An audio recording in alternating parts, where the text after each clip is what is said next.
Welcome once again to another finance video. The topics today will be margin purchases and short sales. Margin purchases and short sales. And these are two things that we can do if we have a margin account set up with our broker. And so when you open your account, you're sometimes asked if you are interested in opening a margin account, and you do so. You fill out some information, and then if you're approved, then you have a margin account, which means you can execute margin purchases and execute short sales. A margin purchase, what's that? Well, it just means that you're allowed to borrow money from your broker, through a bank actually, but from your broker, in order to buy shares of stock. And the Federal Reserve, currently sets a 50% initial margin deposit rate. So 50% is the initial margin. That's how I write percentage. Okay, 50% is the initial margin percentage set by the Federal Reserve. The Federal Reserve can set what it wants. This 50% means you have to, if you have $100,000, you can borrow $200,000. If you have $100,000, you can buy $200,000 worth of stock, meaning you can borrow an equal amount. Because if you're buying $200,000 of stock and you have $100,000 cash, then you're putting 50% down. So that's a 50% initial margin deposit. Realize if it was 100%, it would mean that no borrowing was allowed, because you have to put 100% down. And throughout history, it's changed. It's not always been 50%, but it's been 50% for a long time. Okay? There's also a concept called a maintenance margin percentage. Maintenance margin percentage. Okay?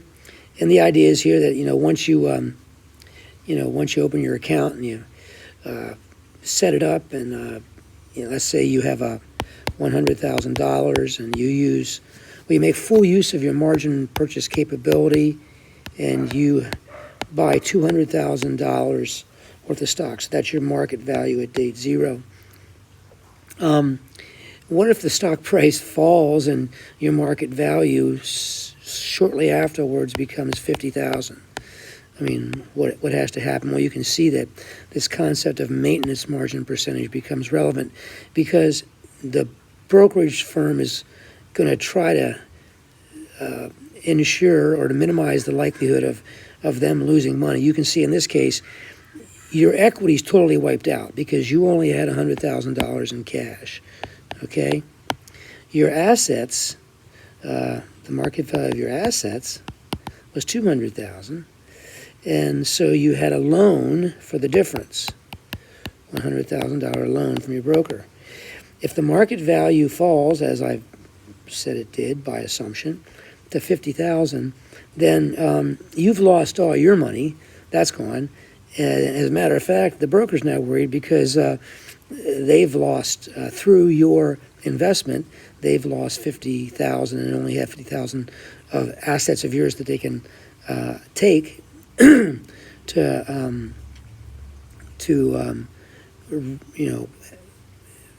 eliminate the debt that you owe the broker. So the broker's going to try to do things so that this doesn't happen very often at all. And that's the concept of the maintenance margin percentage. Okay, that's this concept. And they might set a maintenance margin percentage of 30 or 35%. Let's say they set the maintenance margin percentage, let's just say MM percent at 30%. That just means the following ratio that determines your actual margin in your account. Okay, your actual margin percentage is calculated as assets minus liabilities over assets minus liabilities over assets.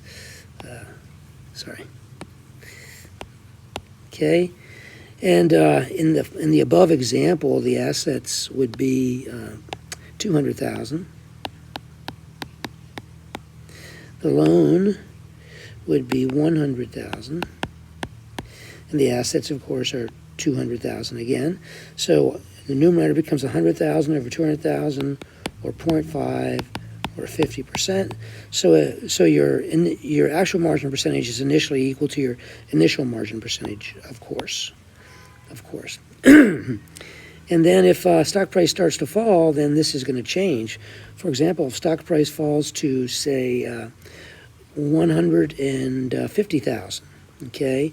At that point in time, this is some other point in time, so I'll call it time 2, call that time 1. Actual margin percentage would be, well, it's still A minus L over A, but now A would be 150,000, I think I said. L is still 100. So now you've got 150 minus 100, which is 50 over 150, which is, so this is 50 over 150, 50K over 150K, and that's equal to 0.33, which is equal to 33 and a third %. And so your actual margin percentage can fall, and let's just do the obvious, where if the stock price falls to well, the stock price gets cut in half, so the market value of your assets is 100,000. At some later point, date 3, the actual margin percentage would be then A minus L over A, except it's 100 minus 100 over 100, which is 0. So your actual margin percentage would be 0%. So at an actual margin percentage of, at an actual margin percentage of 0%, the broker has lost all their money. So they're going to try to do something so this doesn't happen much at all. Hopefully never. Excuse me, from their perspective. Okay? So that's the idea of a maintenance margin percentage. And if the maintenance margin percentage is 30%, as I've stated up here, then what's going to happen is as soon as the actual margin percentage becomes below 30%, then the account owner is going to be required to get the actual margin percentage back to at least 30%, and that means he's going to get what's typically known as a margin